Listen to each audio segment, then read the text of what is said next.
largest living big cat, India's national symbol. 35 years ago, it was on the edge of extinction. India launched one of the world's most effective conservation programs, Project Tiger.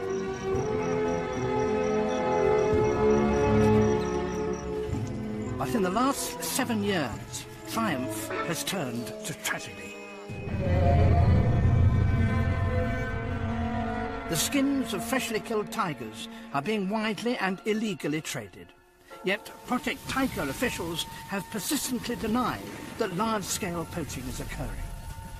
Worse, the big cats are vanishing in ever-increasing numbers, even from the country's guarded reserves.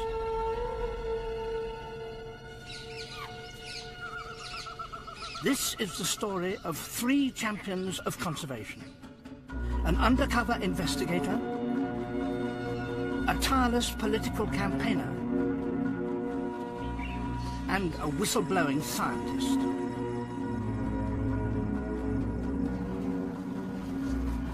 Astonishingly, their dogged pursuit of the truth and of the interests of the tiger have brought them into stark conflict with the very government body set up to ensure the big cat's continued existence.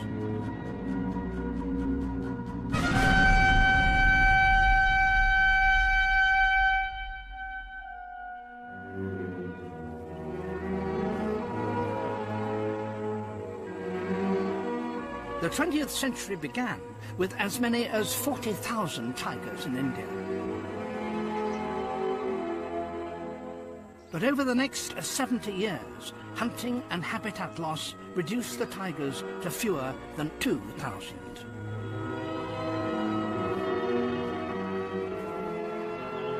Indian Prime Minister Indira Gandhi acted swiftly. Hunting was outlawed.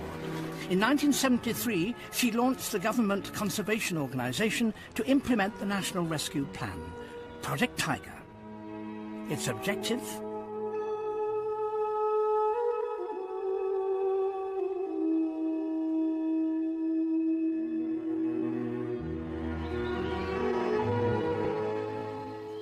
Eventually, 28 reserves were created, places of safety for tigers, patrolled by over 4,000 guards.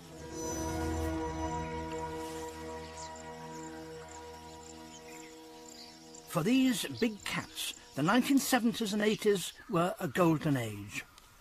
The government's Project Tiger now saw a stunning comeback. The Indian tiger population doubled to more than 4,300. Project Tiger claimed these numbers because they counted their big cats each year. They traced their footprints and made plaster casts.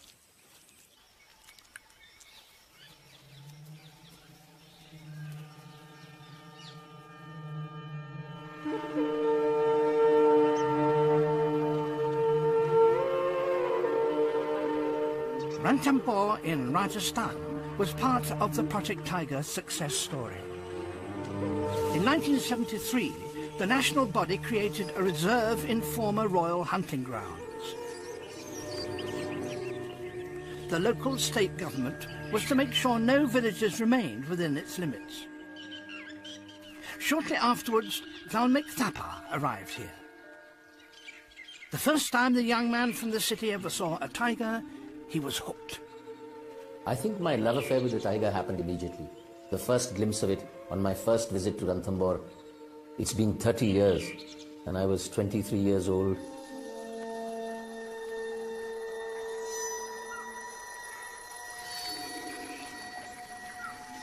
A flashing glimpse of a tiger at night.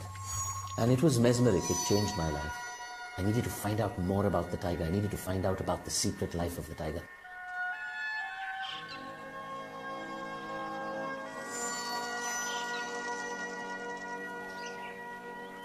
Valmik went on to spend 16 years observing tigers at the park, researching and writing about their solitary lives. He was enchanted. He's struck by the importance of the tiger as a national icon. I think the tiger has been a symbol for India. They believed that this was really sacred. All the negative force, the negative energy that lives, it was with the tiger that you got rid of it. The tiger was a kind of force of regeneration. All this symbolism is in art, in the visuals that exist. Even today, every shop in India has a calendar with the goddess Durga riding the tiger, defeating evil, killing the demons. So these concepts existed in the religions of India. Valmik saw how powerful it proved to separate people and predators. In the late 70s, the park administration focused on one prime objective, which was the policy of Project Tiger, that relocate the villages, relocate the people, because the tiger will come into its own. They relocated 12 villages, and I watched how tigers who were so shy of coming out in the day, the minute the villages had gone, Ranthambore was their kingdom. So the tiger had no business to spend all its time cloaked in darkness. It started walking in the day. And it was an absolute delight. The change, the transformation revealed that tigers don't live with people. When people leave, tigers flourish. Village relocation worked. In Ranthambore's state-run sanctuary, the tigers recovered. By the mid-80s, some even took to the water to hunt, something never seen before. They drew tens of thousands of visitors to the park. They became the most famous tigers in the world.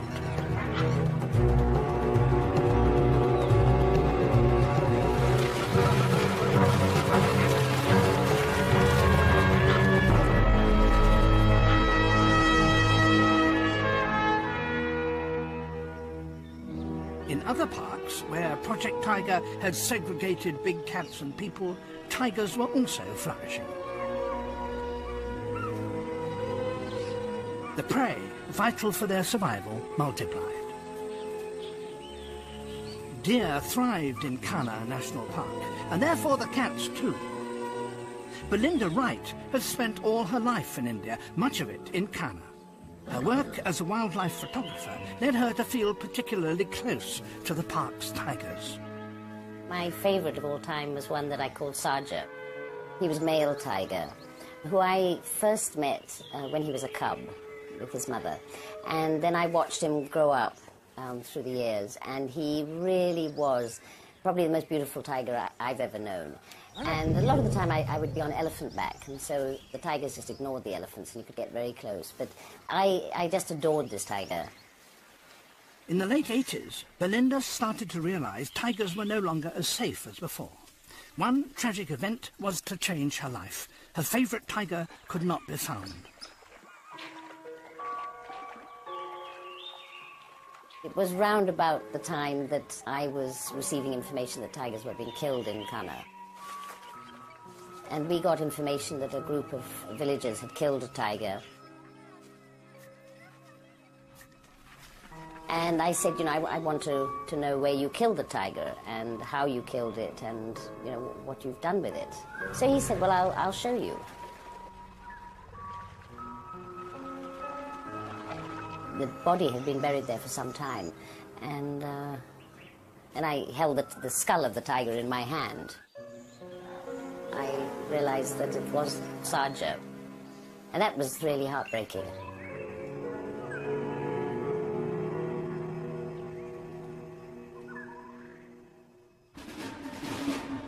Belinda decided to find out who was responsible for Saja's death. What caused it?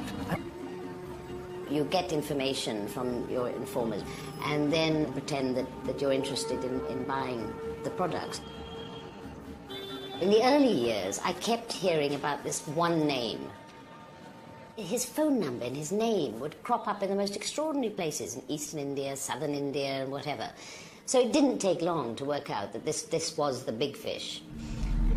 And of course he was Sansar Chand. He's probably responsible for more big cat deaths than anyone else in history.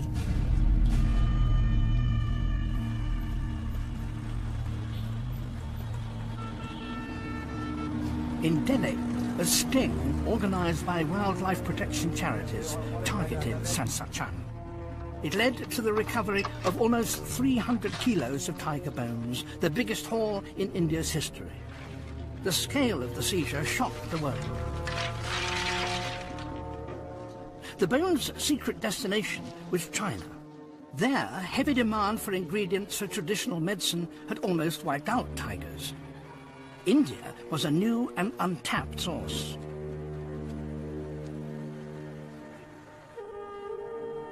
The bones recovered represented some 24 tigers, but the big fish, Sansa Chand, slipped the net. A Tibetan accomplice won.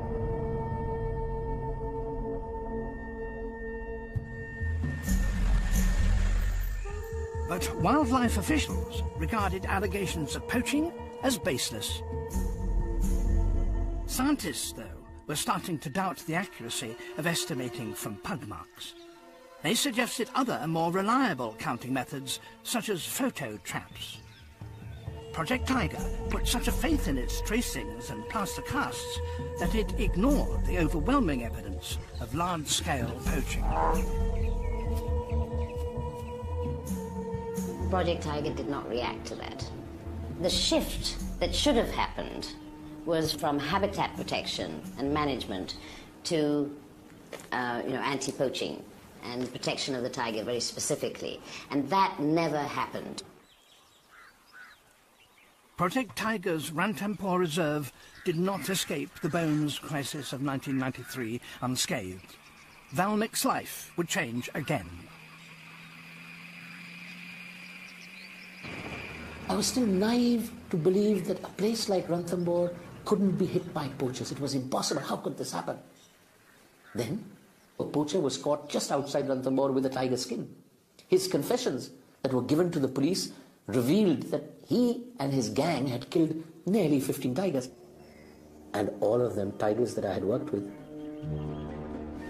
It was then Valmic realized he would need to engage with first state, then national politics if the tigers were to be permanently saved. He was to campaign relentlessly for their long-term survival. 20 years after it began, Project Tiger had lost the interest and enthusiasm its founders had shown.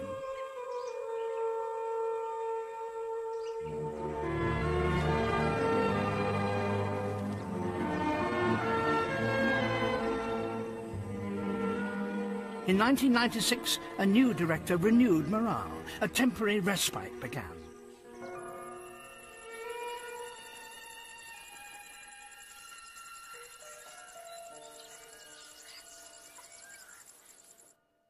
At Ranthambore, the big cat's recovery from poaching was remarkable.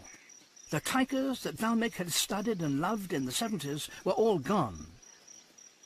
He had a chance to meet a new generation. One in particular captured his heart, a tigress called Matchley. This was the period of time of the Lady of the Lakes, Matchley's mother. And Matchley was born in a litter. And she grew up, and we watched her growing up, and then she usurped her mother's territory and became the resident tigress of the lakes. And then she had her own litter.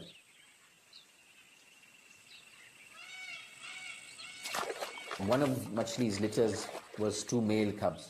So we were following them, watching them grow, and male cubs are very different to females. It's like human beings. They are much more adventurous, much more playful, much more aggressive. And we watched this whole growing up process, and Matchley really had a problem, keeping some order and discipline into these 2 cubs. The flourishing of tigers in reserves such as Ranthambore and Kanha reaffirmed their ability to bounce back. But in the largest and most vulnerable of India's habitats, serious scientific research was lacking.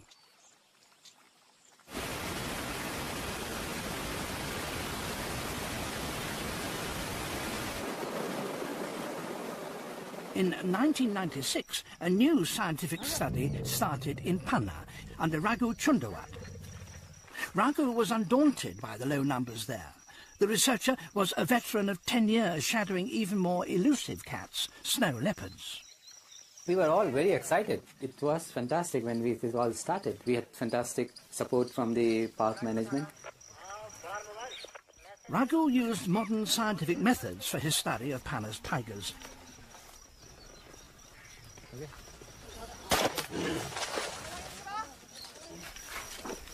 He captured and radio-collared them.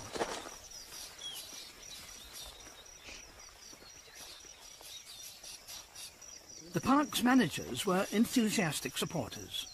They were delighted when Raghu's painstaking research showed tiger numbers there were on the up.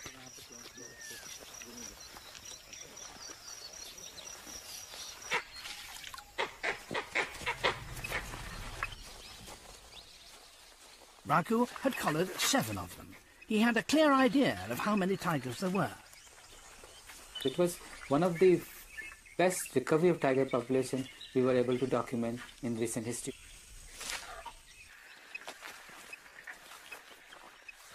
Raghu recorded a stunning increase from a handful in the mid-1990s to 35 tigers by 2002. He knew almost every tiger in Panna, how big their territories were and how many cubs they had. One tigress fascinated him. He was able to record some of the most intimate moments of her life. Sayani was our favorite tigress, and Sayani shared with us everything. We could manage to see her young cubs. She made several kills in front of us, and she was not bothered with our presence. It was like she accepted us.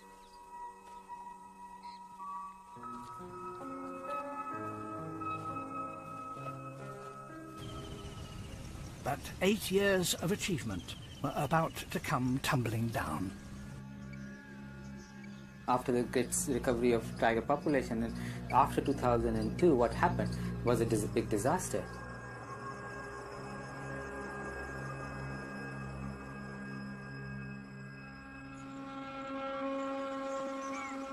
Raghu's team found their favorite tiger dead. Sayani had been caught in a poacher's snare. Her cubs were so young, the trap proved a death sentence for them too. No, they're only pieces. They found the head here and some pieces of skin. And the snare was this thing that was up there on the... Sayani, she must have struggled before she died. The slaughter of Sayani in December left Raghu bereft. The next year was the 30th anniversary of the founding of Project Tiger, long after the first warnings. Yet poaching was now occurring on a commercial scale. And 778 otter skins. Some of the skins were wrapped in newspapers from Delhi. It seemed an open and shut case. Yet the government denied that India could be the source. For officials to confirm that the skins came from Indian tigers would have been an admission of failure.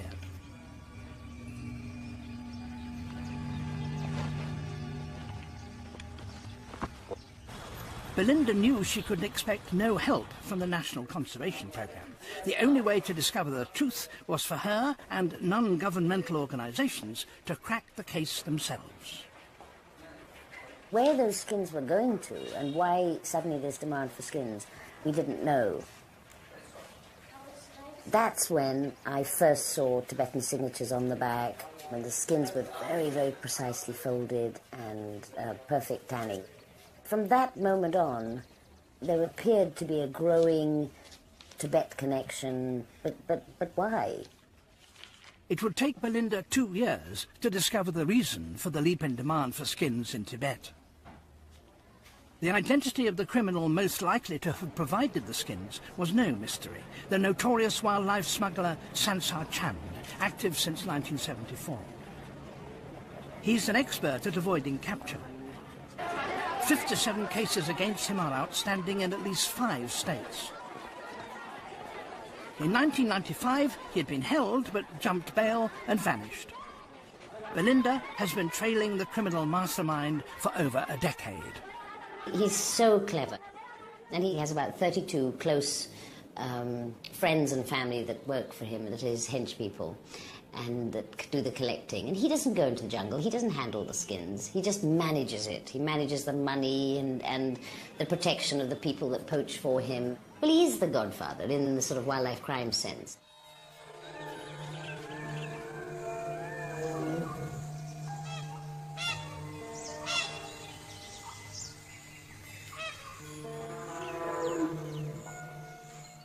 The government's Project Tiger reserves still appeared untouched by poachers.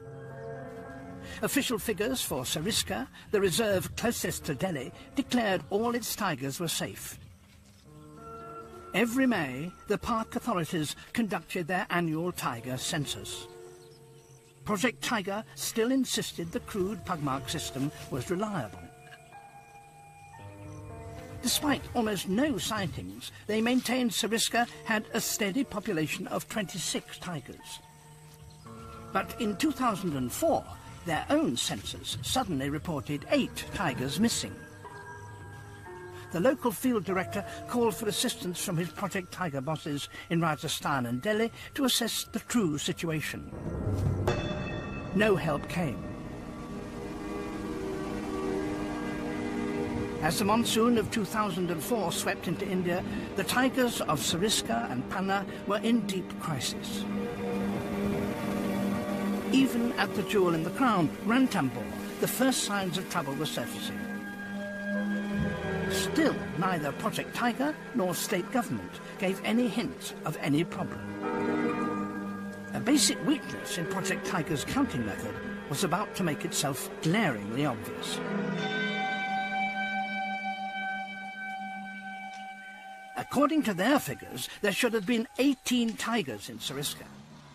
Yet researchers from the Wildlife Institute of India were unable to locate a single pugmark there. No footprints. Did that mean there were no tigers? The Sariska management threw up their hands and said, of course there are tigers here. The state government reacted similarly. And Project Tiger aggressively, actually, and very publicly said this is absolute rubbish. Of course there are tigers there, and they've just gone to the hills, and they'll be back. Evidence was mounting that Sariska concealed a catastrophe. The government, in the shape of Project Tiger, continued to deny that poaching offered any threat. On paper, at least 16 invisible tigers still roamed the park. By January, the newspapers were covering it, and the governments, both the state and the central government, woke up in February to the problem that Sariska's tigers had gone extinct. A premier tiger reserve, 2 to 3 hours drive from Delhi, 1 hour from the capital of Rajasthan, Jaipur, where 300 forest staffs, of course old, half-retired, untrained, unfit, but still 300 forest staff were not able to stop a poaching gang from coming in and lifting every tiger that there was in Sariska. Shocking, shameful, in my opinion, a national disgrace. The tigers of India seem to be heading for their worst crisis. After 28 years of working with wild tigers, Valmik is now a seasoned political campaigner. Project Tiger was back at square one, facing a crisis worse than at its beginning. Valmik urged the Prime Minister to set up a special task force. Valmik was named one of its 5 members. Their remit, to strengthen tiger conservation in India so the complete loss of tigers in Sariska could not happen elsewhere.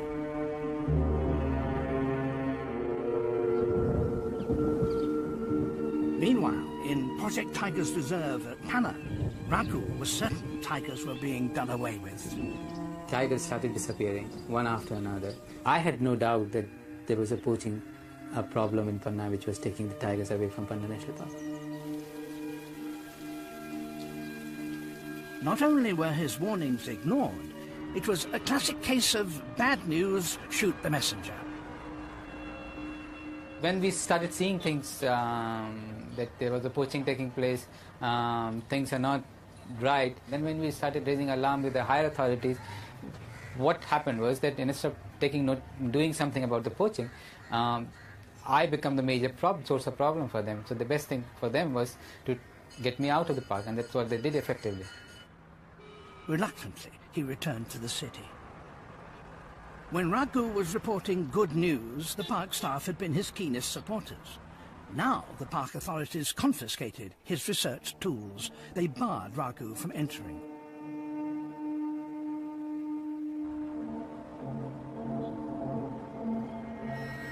There was deep trouble hidden at Panna and also at Sariska. Press and public were up in arms. India's Prime Minister intervened again. He ordered a police inquiry at the highest level by the Central Bureau of Investigation, the CBI. Over the next few weeks, India's elite detectives determined exactly what had happened in Sariska.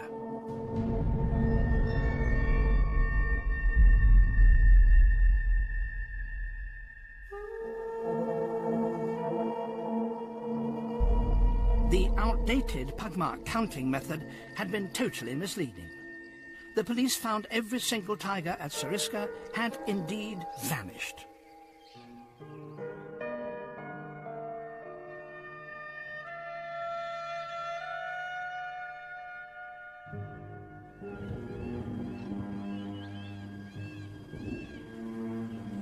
How had a protected national park been stripped bare of its big cats? There were 300 guards and watch posts. Villagers were well known. Armed strangers would stand out. It was scarcely credible. It is extraordinary to think that a poacher can walk in to one of India's premier tiger reserves and with a shotgun kill off the tigers. According to the poachers, and I was there for some of the interrogations, they openly said that they realized Sariska was weak. The guard outposts were not manned during the monsoon, none of the wirelesses worked. It's so easy. And if you know your tigers well, it's not that difficult to find a tiger. Every 3-4 days they make a kill. You find a kill and block off the different paths just with thorns and leave just one path going to the kill, and then you can put a couple of steel traps down that path, and you've got your tiger.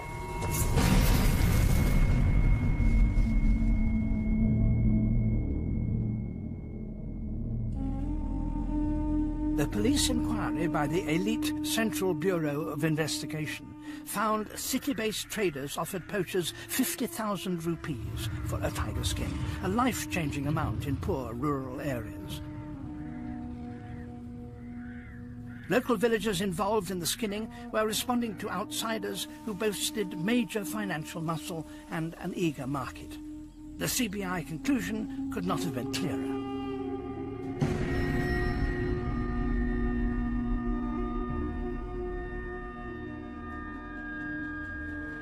Under arrest, the middlemen indicated the buyer behind the slaughter at Sariska was not among them. The CBI was clear. Sansar Chand had slipped the net again.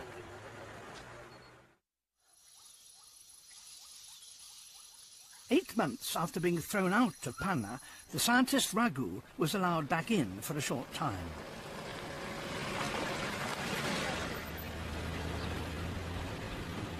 The Sariska disaster had shown poaching was rife elsewhere, as he had feared. Left to their own devices, the Panna Park managers had presided over the demise of nearly all their big cats. We were monitoring 11 breeding tigers, adult tigers, out of which only 2 are surviving. 9 have gone missing. So it's a big loss.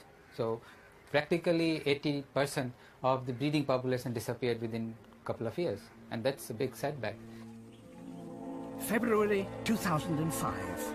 Not just the 9 beautiful adult tigers Raghu had known so well, but as many as 21 young cubs had also vanished. In just 2 years, Panna had gone from thriving reserve to disaster area. Today, Raghu is still banned. The authorities are harassing the scientist with a barrage of accusations, threatening him with legal actions and even criminal charges.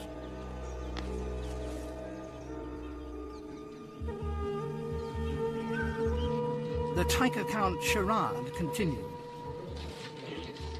Another census took place in Panna to refute Ragu's claims of dwindling numbers. Once again, the officials took refuge in pug marks. 2 days of guesstimates were allowed to outweigh 10 years of scientific study. Where Ragu knew that there were only 2 tiger territories, the park officials now insisted there must be a further 21 big cats living one on top of another.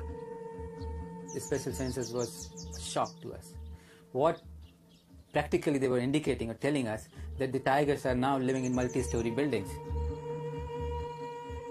The final death toll at Panna almost certainly exceeded all those wiped out at Suriska. Both massacres had been exposed, only for officials to deny them. Now, a similar pattern of events played out at Ranthambore. Back in 2004, the respected former field director, Fatah Singh Rathore, had alerted the world that as many as 18 tigers were missing. Project Tiger denied this too.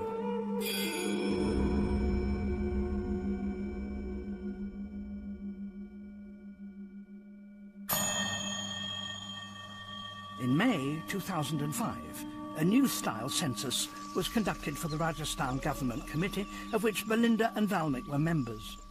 The Wildlife Institute of India used camera traps. The Wildlife Protection Society had state-of-the-art digital techniques. The year before, 47 tigers had been claimed.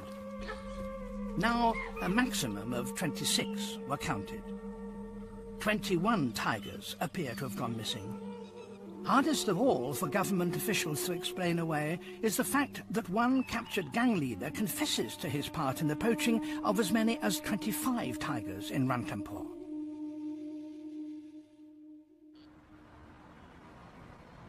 At last, the Prime Minister's Tiger Task Force was about to announce its findings.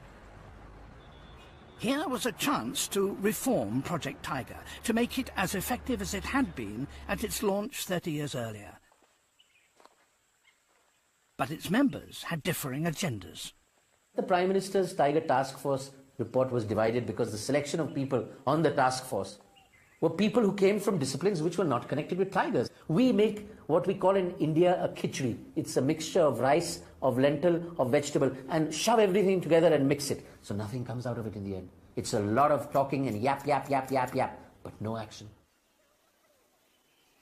Worse still for the tigers, the report foresaw the permanent establishment of communities inside the protected reserves. To Valmik, this was totally undesirable. They have to have their separate places to live. People in one place, tigers in one place. When they meet, there's disaster. I believe you can do all this cuddling with local communities in somewhere else. Don't do it in the tigers' forests. As a result, Valmik told the Prime Minister he could not endorse the report.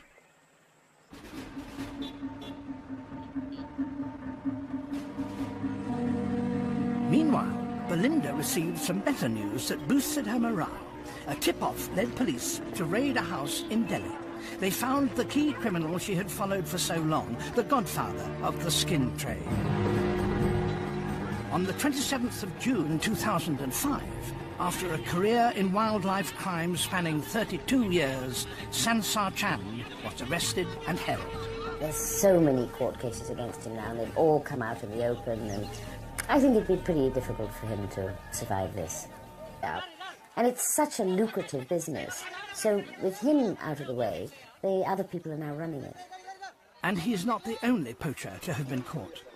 This man, arrested close to Panna, was responsible for the deaths of 5 or 6 tigers around that park. He told the police that some of the skins were sold to Sansar Chand. At last, Raghu was shown to be right.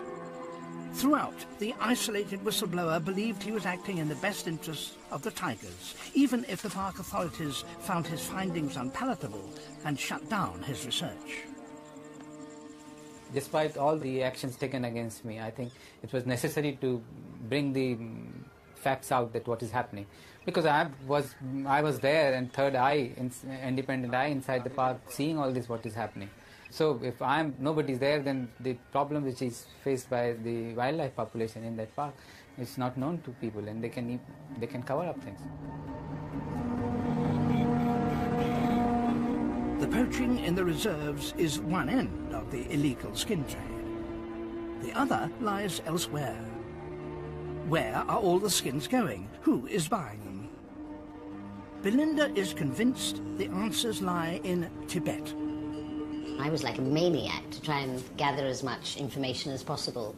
So the beginning part involved going to traditional horse festivals where the Tibetan people wear their most finest clothes. And it was unbelievable. We just found the open, uncontrolled use of tiger skins from India at such a scale and volume.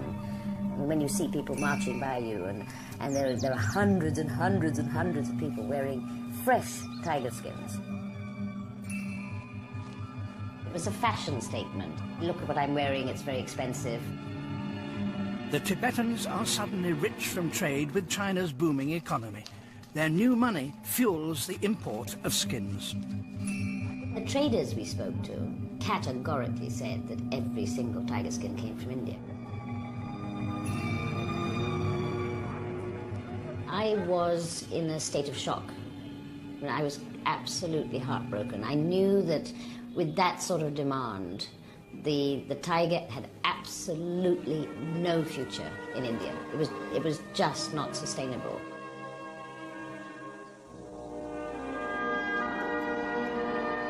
I thought that by bringing back such solid evidence, that this would be the thing that would persuade the government of India, and in particular the Project Tiger authorities, that there was no way they could now continue their sort of state of denial about the poaching problem.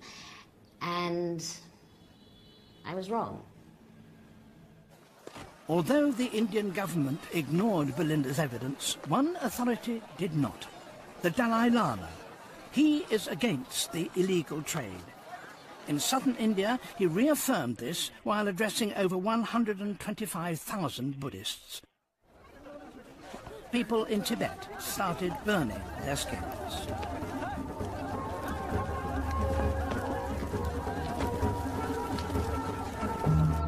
Belinda's undercover investigation teams find wildlife criminals at virtually every reserve they visit. She is convinced 250 tigers a year are taken. Despite all the evidence, since the finding of almost 300 kilos of bones in 1993, Project Tiger did not take poaching seriously. But in August 2006, Belinda, Valmik and Raghu were finally vindicated. The Indian government itself had sent a team to investigate Project Tiger. It concluded poachers were killing 3 out of every 5 Indian tigers.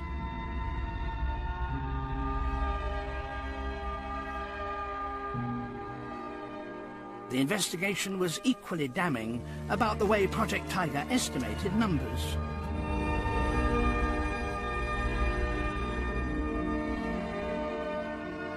The hard-hitting report concluded Project Tiger was a flawed organisation, which, together with state governments, had failed to take adequate measures to preserve the tiger. In September 2006, Project Tiger was scrapped, replaced by the new National Tiger Conservation Authority. The new authority is significantly weaker. Its officials will no longer have the ability to designate special areas for tigers or enforce them. Power over tiger issues passes to district councils and local people. Only time will tell whether this will help save the tigers. It's a far cry from the ambitious conservation measures envisaged when Indira Gandhi set up Project Tiger in 1973. The man in charge of devising Project Tiger is now the most senior politician in India's governing party, Dr. Karan Singh. The poachers are having a field day. Now, once all the tigers disappear, they'll never come back.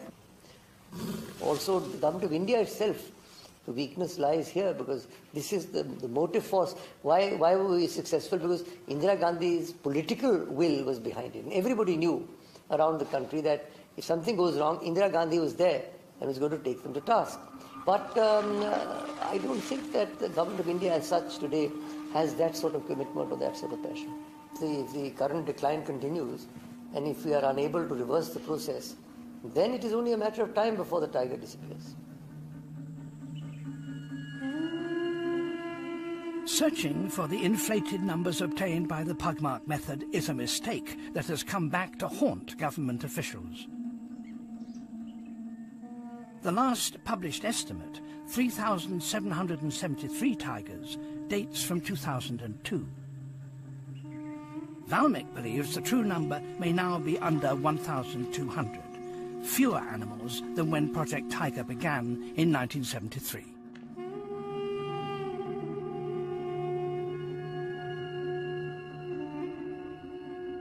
I think we are living with the last tigers of India. Their future will be determined whether our governments can come up with a miracle. And it's important to know that forest land is controlled by government. If the government wants to save tigers, it can. If it doesn't want to save tigers, it will allow them to go extinct. So the responsibility is 100% on government. We need much better protection. We need transparency in management and research. I mean, our knowledge level is very, very low about tigers.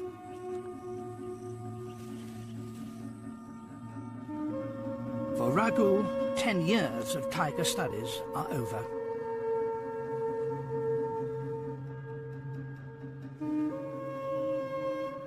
Alone, without support, he's returning to work on snow leopards, where science is respected.